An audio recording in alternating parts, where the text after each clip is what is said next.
Assalamualaikum warahmatullahi wabarakatuh. Halo semuanya, semoga dalam keadaan sehat. Selamat datang di channel Muda, Mutiara dan Yuda. Saya Al-Yuda dan Mutiara bakal membagikan video pembelajaran mengenai analisis sensitivitas atau elastisitas produk. Apa sih analisis sensitivitas itu? Analisis sensitivitas adalah suatu teknik analisis untuk menguji secara sistematis apa yang akan terjadi pada penerimaan total apabila terjadi perubahan-perubahan yang tidak terduga yang berbeda dengan perkiraan dan perencanaan. Ada yang tahu tujuan dari sensitivitas itu untuk apa? Ya, analisis sensitivitas bertujuan untuk melihat apa yang akan terjadi dengan hasil analisa proyek apabila ada suatu kesalahan atau perubahan dalam dasar-dasar perhitungan biaya atau benefit.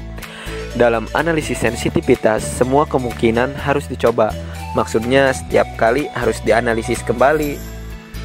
Selain memiliki tujuan, analisis sensitivitas juga tentunya memiliki manfaat dong.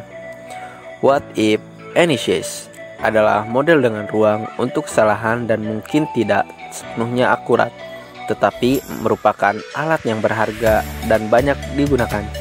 Lalu, apa sih manfaat utama menggunakan what if analysis ini? Yang pertama, pengambilan keputusan yang lebih baik. Ya, analisis sensitivitas memberi pembuat keputusan berbagai hasil untuk membantu mereka membuat keputusan bisnis yang lebih baik. Yang kedua, prediksi yang lebih andal. Ya, pada manfaat ini memberikan studi mendalam tentang variabel yang membuat prediksi dan model lebih andal. Yang ketiga, menyoroti area untuk perbaikan.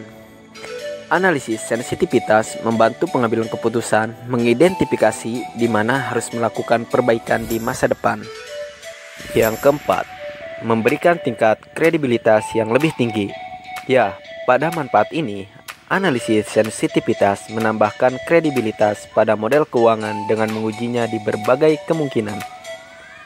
Selanjutnya, koefisien sensitivitas permintaan. Elastisitas permintaan bermanfaat untuk mengetahui besarnya respon permintaan barang dan jasa terhadap variabel yang mempengaruhi. Bentuk sensitivitas permintaan adalah persentase di mana setiap perubahan yang terjadi berdasarkan atas 1% perubahan harga. Rumus yang digunakan untuk menghitung sensitivitas adalah sebagai berikut. Mana delta Q yaitu perubahan jumlah permintaan dan delta P perubahan dari harga barang dan P harga mula-mula, Q yaitu kuantitas permintaan mula-mula dan I D elastisitas dari permintaan. Di sini ada contoh pertanyaan tentang elastisitas penawaran. Yuk kita lihat. Diketahui P1 atau price sama dengan Rp500, P2 sama dengan Rp300. P1 yaitu quantity sama dengan 40 unit dan Q2 sama dengan 32 unit. Yang ditanya yaitu tentukan elastisitas penawarannya. Elastisitas penawaran sama dengan 8/200 dikali 500/40 dan hasil 4000/8000 sama dengan 0,5.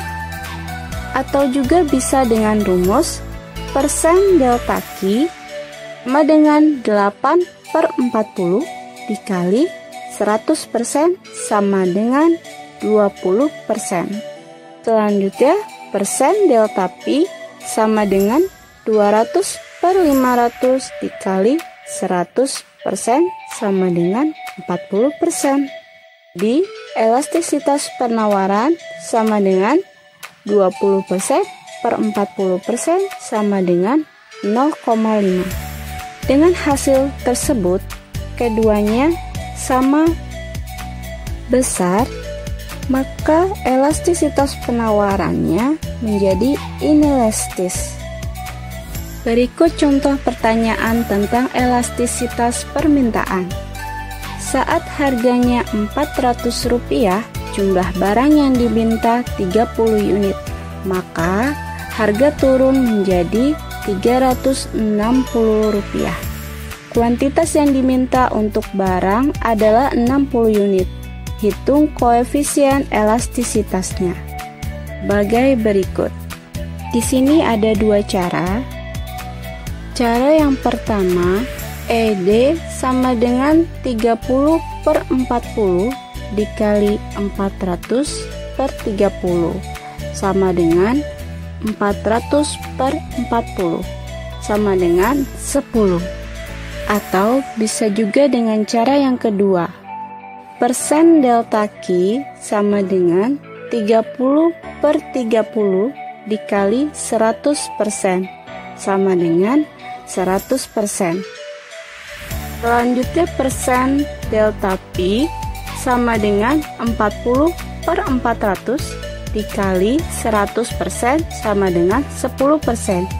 Jadi 100% per 10% sama dengan 10. Sehingga dapat disimpulkan koefisien elastisitasnya yaitu elastis. Yuk kita bahas pengertian elastisitas.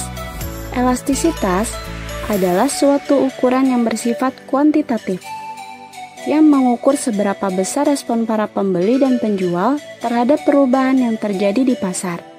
Ada dua macam elastisitas. Yang pertama, elastisitas permintaan. Elastisitas permintaan adalah elastisitas yang mengukur perubahan relatif dalam jumlah barang yang diminta sebagai akibat perubahan salah satu faktor yang mempengaruhinya. Macam-macamnya yaitu: yang pertama, permintaan inelastis sempurna. Yang kedua, permintaan tidak elastis. Yang ketiga, permintaan unilater elastis. Yang keempat, permintaan elastis. Yang kelima yaitu permintaan elastisitas sempurna. Selanjutnya yaitu elastisitas penawaran. Elastisitas penawaran yang berarti suatu konsep yang melihat perilaku produsen di dalam menawarkan produk di pasar. Macam-macamnya yaitu: yang pertama, penawaran elastis. Kedua, penawaran inelastis. Ketiga, penawaran uniter. Yang keempat, penawaran inelastis sempurna. Dan yang terakhir yaitu penawaran elastis sempurna. Oke teman-teman, itu dia pembahasan mengenai analisis sensitivitas atau elastisitas produk. Semoga bermanfaat.